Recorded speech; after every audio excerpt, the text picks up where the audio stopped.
കരുണ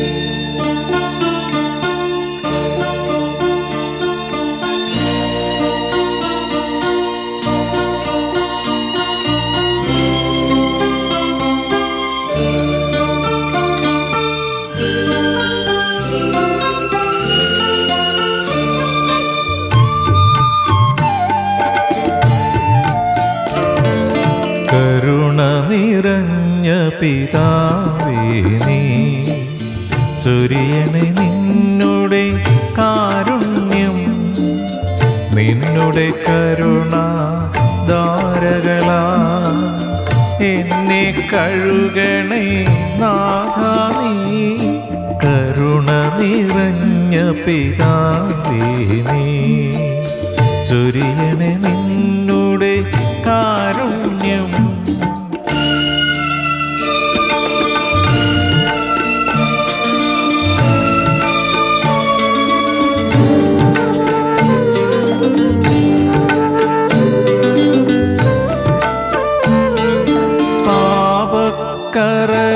പാപക്കറകളെയെല്ലാം നീ നന്നായി കഴുകി കളയണമേ. താതാമാമക പാപങ്ങൾ ഘോരമെന്നും നിൻ കൺമുൻപിൽ, നിന്നോടാണ് ദ്രോഹങ്ങൾ സർവം ചെയ്തതു സർവേശ. തെറ്റും കുറ്റവും എല്ലാം ഞാൻ ചെയ്തതു നിന്നുടെ തിരുമുൻപിൽ. കരുണ നിറഞ്ഞ പിതാവേ നീ ചൊരിയണേ നിന്നുടെ കാരുണ്യം. Praise the Lord. ഇന്നത്തെ അനുദിന വചനം: Blessed are the merciful, for they shall receive mercy. കരുണയുള്ളവർ ഭാഗ്യവാന്മാർ, അവർക്ക് കരുണ ലഭിക്കും. വിശുദ്ധ മത്തായി എഴുതിയ സുവിശേഷം 5-ാം അധ്യായത്തിന്റെ 7-ാം തിരുവചനമാണ് പരിശുദ്ധാത്മാവ് ഇന്ന് നമ്മളെ പഠിപ്പിക്കുന്നത്. കരുണയുള്ളവർ ഭാഗ്യവാന്മാർ, അവർക്ക് കരുണ ലഭിക്കും. മത്തായിയുടെ സുവിശേഷം 6-ാം അധ്യായം 14-ാം തിരുവചനം: നിങ്ങൾ മനുഷ്യരോട് അവരുടെ പിഴകളെ ക്ഷമിച്ചാൽ സ്വർഗസ്ഥനായ നിങ്ങളുടെ പിതാവ് നിങ്ങളോടും ക്ഷമിക്കും. Praise the Lord. ഈ ഭൂമിയിൽ നിന്ന് പറക്കാൻ സമയമായി, ഈ ഭൂമിയെ വിട്ടുപിരിയാൻ സമയമായി. എന്നിട്ടും നിങ്ങൾ മനുഷ്യരോട് അവരുടെ പിഴകളെ ക്ഷമിച്ചാൽ, ക്ഷമിച്ചിട്ടുണ്ടോ? ക്ഷമിച്ചിട്ടില്ലല്ലോ. രക്ഷിക്കപ്പെട്ടെന്നൊക്കെ പറയുന്ന കാര്യം ശരിയായി. അന്യഭാഷയുണ്ട്, അത്യാവശ്യം അന്യഭാഷയുണ്ട്, ഒന്നിനും കുറവില്ലെന്നേ. പക്ഷേ സ്വർഗത്ത് കിടക്കത്തില്ല, നിത്യതയിൽ കിടക്കത്തില്ല. എന്താ കാരണം? നിങ്ങൾ മനുഷ്യരോട് അവരുടെ പിഴകളെ ക്ഷമിച്ചാൽ കണ്ടീഷന് എന്ത് സംഭവിക്കും? സ്വർഗസ്ഥനായ നിങ്ങളുടെ പിതാവ് നിങ്ങളോട് ക്ഷമിക്കും. അപ്രകാരം ഒരു ക്ഷമ ലഭിക്കാതെ കണ്ടാണ് മരിക്കുന്നതെങ്കിൽ സ്വർഗത്ത് കിടക്കത്തില്ല. കരുണ ലഭിക്കണമെങ്കിൽ കരുണയുള്ളവരായിരിക്കണം. മത്തായിയുടെ സുവിശേഷം 6-ാം അധ്യായത്തിന്റെ 14-ാമത്തെ വാക്യത്തോട് ചേർത്ത് വായിക്കേണ്ട ഒരു വചനം കൂടിയുണ്ട്, ഞാൻ പറയാം. മർക്കോസിന്റെ സുവിശേഷം 11-ാം അധ്യായം 25-ാം വാക്യം കൂടി വായിക്കണം. 2 സാമുവേൽ 22-ാം അധ്യായത്തിന്റെ 26-ാമത്തെ വാക്യത്തിൽ കർത്താവ് നമ്മളോട് പറയുകയാണ്: ദയാലുവോടു നീ ദയാലുവാകുന്നു, നിഷ്കളങ്കനോടു നീ നിഷ്കളങ്കൻ. Praise the Lord. നമ്മുടെ അപ്പന്റെ ക്വാളിഫിക്കേഷനായി പറയുന്നേ, ഈ അപ്പന്റെ ക്വാളിഫിക്കേഷൻ ഇല്ലാത്തവരെങ്ങനെയാ നിത്യതയിൽ കിടക്കുന്നേ? സ്തോത്രം. എന്തുമാത്രം സഭകളുണ്ടെന്ന്, കൂട്ടായ്മകളുണ്ടെന്ന് ഒരു തമാശയ്ക്ക് ഇങ്ങനെ പറയാറുണ്ട്. പരിശുദ്ധാത്മാവിന് പോലും അറിയത്തില്ല എന്നുള്ളതാണ്. ഈ മഴക്കാലത്ത് ഊണ് കേൾക്കുന്ന പോലെ ഇതിങ്ങനെ പെരുകിക്കൊണ്ടിരിക്കുകയാണ്. സ്തോത്രം. പിണങ്ങി, അടിച്ച് പിറിഞ്ച്, അടിച്ചു മാറ്റി, പെട്ടിക്കടകൾ പോലെ ഇങ്ങനെ സഭകൾ ധാരാളമുണ്ട്. എത്ര പേര് നിത്യതയിൽ കിടക്കും എന്നുള്ളതാണ്. ദയാലുവോട് നീ ദയാലുവാകുന്നു. സ്തോത്രം. കുടുംബത്തിലുള്ളവരോട് ദയ കാണിക്കാത്ത എത്രയോ പേരുണ്ടോ? അവർ മരിക്കുമ്പോഴാണ് ഭയങ്കര ദയയാണ്. അവർ മരിക്കുമ്പോൾ അവരുടെ നെഞ്ചത്തുകൊണ്ട് വലിയ പൂച്ചെണ്ടും ചെണ്ടും ഒക്കെ റീത്തും ഒക്കെ വെച്ച് അവരെ ശ്വാസം മുട്ടിപ്പിക്കുകയാണ്. അവരെ ശ്വാസം മുട്ടിപ്പിച്ചാണ് അവരെ ഞെക്കിയാണ് കൊന്നത്. അത് പോരാഞ്ഞിട്ട് ഒന്നുകൂടി ബർത്ത്ഡേയുടെ സമയത്ത്, അപ്പൻ്റെ അമ്മയുടെ ബർത്ത്ഡേയുടെ സമയത്ത് ഒരു റോസാ പുഷ്പം വാങ്ങിച്ച് അവർക്ക് കൊടുത്തോ? ഇല്ലല്ലേ. മരിച്ചതിന് ശേഷമാണ് നാട്ടുകാരെ വിളിച്ച് അവരുടെ പേരിൽ ബിരിയാണി വിളമ്പണത്. ജീവിച്ചിരിക്കുമ്പോൾ അവരോട് കരുണ കാണിക്കുക. അങ്ങനെ കരുണ കാണിക്കുമെങ്കിൽ കർത്താവും കരുണയും ദയയും കാണിക്കും. നിഷ്കളങ്കനോട് നീ നിഷ്കളങ്കൻ. സ്തോത്രം.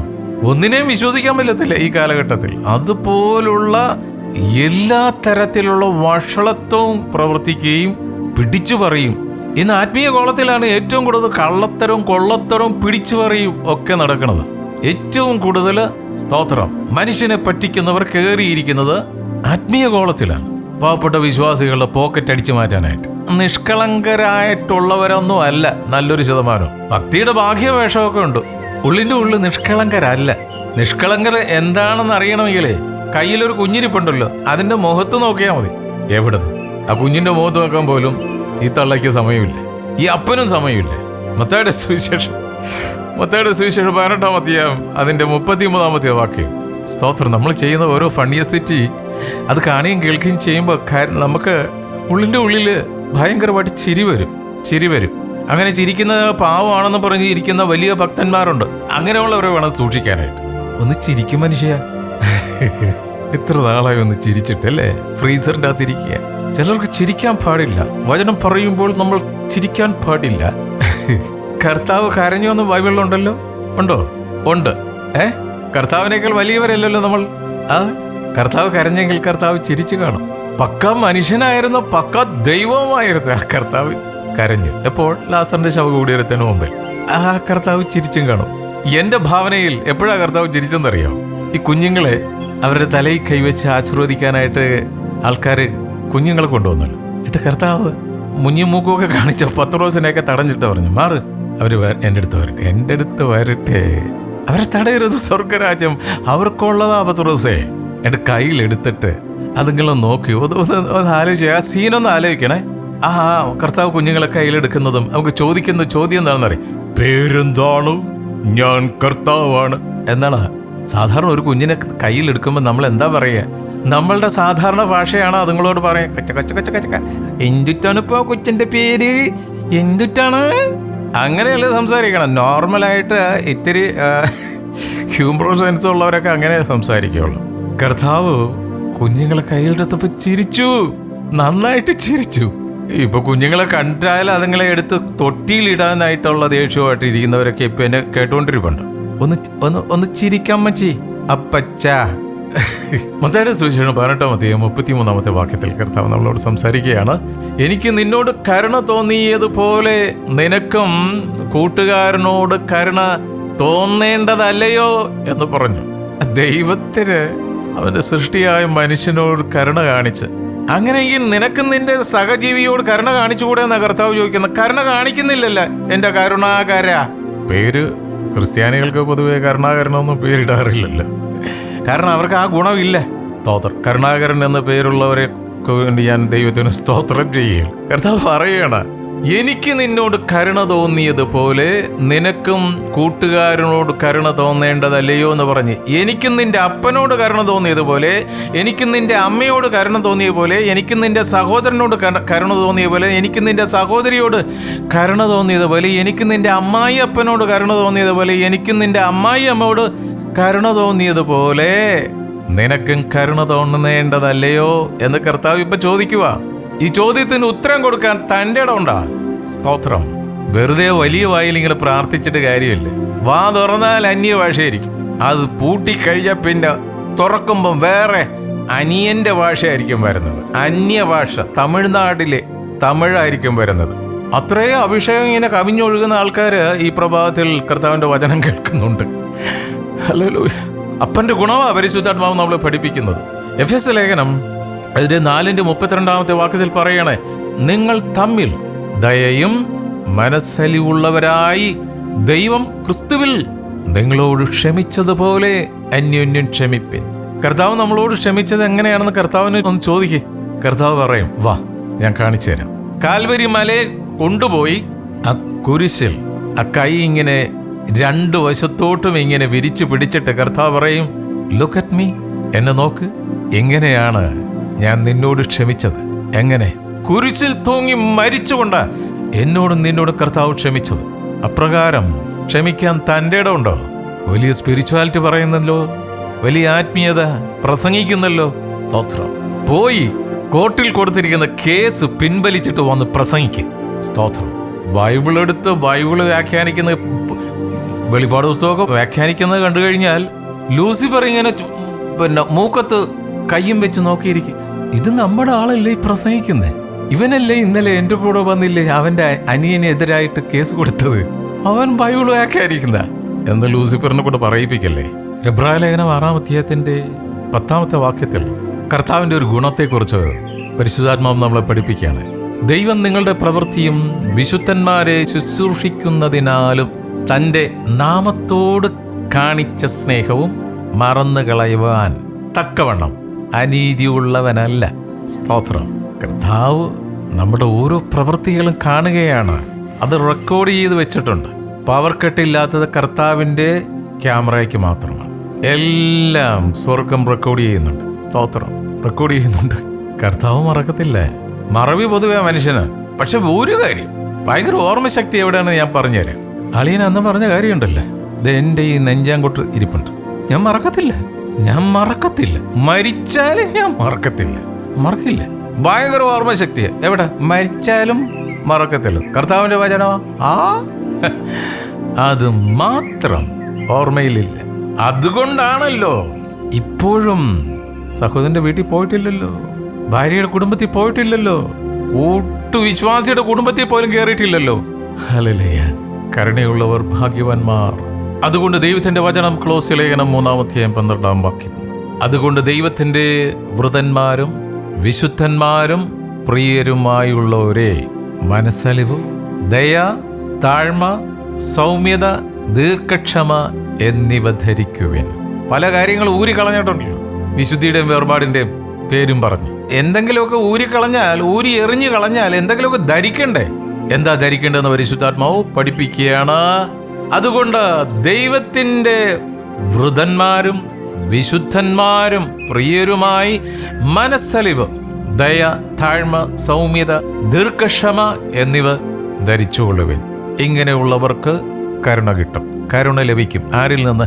കർത്താവായ യേശു ക്രിസ്തുവിൽ നിന്ന്. അതുകൊണ്ട് കരുണയുള്ളവർ ഭാഗ്യവാന്മാർ, അവർക്ക് കരുണ ലഭിക്കും. ഒന്നുകൂടെ, കരുണയുള്ളവർ ഭാഗ്യവാന്മാർ, അവർക്ക് കരുണ ലഭിക്കും. കർത്താവിൽ നിന്ന് കരുണ പ്രാപിക്കണമെങ്കിൽ കർത്താവ് പറഞ്ഞ വചനം ഏറ്റെടുക്കണം. നമ്മുടെ ഹൃദയങ്ങളെ ദൈവത്തിലേക്ക് പകരാം, ദൈവത്തിനായി വിട്ടുകൊടുക്കാം. പരിശുദ്ധാത്മാവ് സംസാരിക്കുന്നത് ഹൃദയത്തിൽ സംഗ്രഹിക്കാം. പ്രാർത്ഥിക്കാം. ഹല്ലേലൂയ. സ്തോത്രം, സ്തോത്രം, സ്തോത്രം. കരുണാസമ്പന്നനായ സ്വർഗീയ പിതാവേ, നിന്റെ മക്കളായ ഞങ്ങളോട് അനുദിനം കരുണ കാണിക്കുന്നതിനായി സ്തോത്രം. അവിടുന്ന് ഞങ്ങളോട് കരുണ കാണിക്കുന്നത് പോലെ ഞങ്ങൾ പരസ്പരം കൂട്ടായ്മയിലുള്ളവരോടും കുടുംബത്തുള്ളവരോടും ഞങ്ങളുടെ അയൽവാസികളോടും ദേശത്തോടും കരുണയുള്ളവരായി ജീവിക്കുവാൻ ഞങ്ങളെ സഹായിക്കണം. അവിടെ നിന്ന് ഞങ്ങളോട് വചനത്തിലൂടെ സംസാരിച്ച വചനങ്ങൾ ഹൃദയത്തിൽ സംഗ്രഹിച്ചുകൊണ്ട് അവിടുന്ന് ദൃഷ്ടി വെച്ച് പറഞ്ഞു തരുന്ന ആലോചനയിൽ തന്നെ നടക്കുവാൻ ഞങ്ങളെ സഹായിക്കണം. ഇന്ന് വചനം ശ്രവിച്ച ഓരോ മക്കളെ ഒരിക്കൽ കൂടി അനുഗ്രഹിച്ചു പ്രാർത്ഥിക്കുന്നു. ഞങ്ങളൊരു അനുഗ്രഹമായി ഞങ്ങളിലൂടെ അനേകർ അനുഗ്രഹം പ്രാപിക്കുവാൻ കൃപ ചെയ്യണം. ഞങ്ങൾക്ക് തന്നിരിക്കുന്ന ഭൗതിക നന്മകൾക്കായി നന്ദി പറയുന്നപ്പാ, സ്വർഗീയ കൃപാവരങ്ങൾക്കായി സ്തോത്രം ചെയ്യുന്നു. ഇന്നത്തെ ദിനത്തിനായി നന്ദി പറയുന്നു. ഞങ്ങളുടെ എല്ലാ പ്രവൃത്തികളെയും അവിടുന്ന് അനുഗ്രഹിച്ചിരിക്കയാൽ സ്തോത്രം. പ്രാർത്ഥനയും യാചനയും കേട്ടിരിക്കയാൽ നന്ദിയപ്പാ.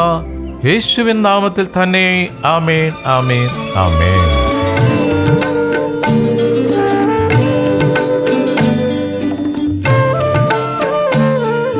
നാഥവൊന്നു തുറക്കണമേ, അലിവോടെന്നോട് അധരങ്ങൾ താവകഗീതികൾ പാടിടുവാൻ വ്യഗ്രത പൂണ്ടു വിറയ്ക്കുന്നു.